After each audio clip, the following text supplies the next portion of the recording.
High খেলা প্রেমিক দর্শক, আশা করি আপনারা ভালো আছেন। আজকে বেলা 1:30 ওয়েস্ট ইন্ডিজের এগেনস্টে বাংলাদেশের যে খেলাটি হবে সেটি মিরপুরি খেলা হবে 1:30। টু বি ভ্যারি অনেস্ট প্রিয় দর্শক, আহ, আমরা কিন্তু প্রতিবারই মানে ফেক কনফিডেন্সের কারণেই প্রতিটা কান্ট্রির সাথে আমরা আন্ডার ডগ হয়ে যাই। সেটা আপনারা রীতিমতো দেখছেন।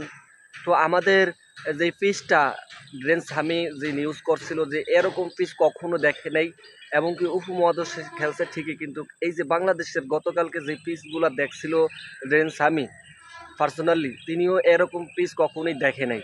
তো তিনি বলল যে মানে ব্ল্যাক এবং পিচটা তাদের মতো করে আর কি মেক করা হয়েছে। সত্যি কথা বলতে এটা ধান ক্ষেত, এটা আমরা রীতিমতো আগে থেকে জানতে পারছি এটা আসলেই ধান ক্ষেত। এই ধান ক্ষেতে এই ফেক কনফিডেন্সের কারণে আবারও সেই আগের ফেক কনফিডেন্স, তাহলে তো বাংলাদেশ জিতবেই, সেটাই স্বাভাবিক।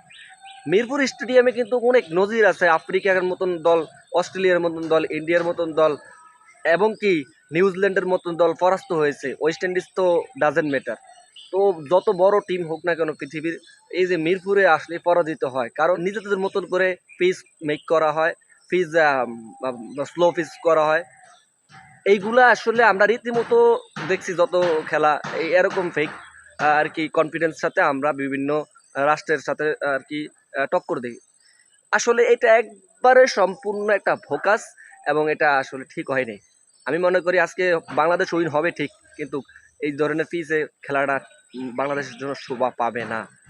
তো যাই হোক, আজকে কে কত রান করবে আহ, আপনার একটু কমেন্টের মাধ্যমে জানিয়ে দিবেন, এবং সৌম্য সরকার বেস্ট 11 থাকবে সেটা আমরা একটুখানি গ্রিন সিগন্যাল পাইছি। এবং আজকে ওপেনিং পেয়ারে সাইফ হাসানের সাথে আমরা তানজিদ তামিমেরই দেখতে পাবো, এবং কি দুটি স্কোর পরিবর্তন করে সেটা সৌম্য সরকার আর মাহিদুল ইসলাম অঙ্কন বেস্ট 11-এ আসছে। এটা আসলে গ্রিন সিগন্যাল।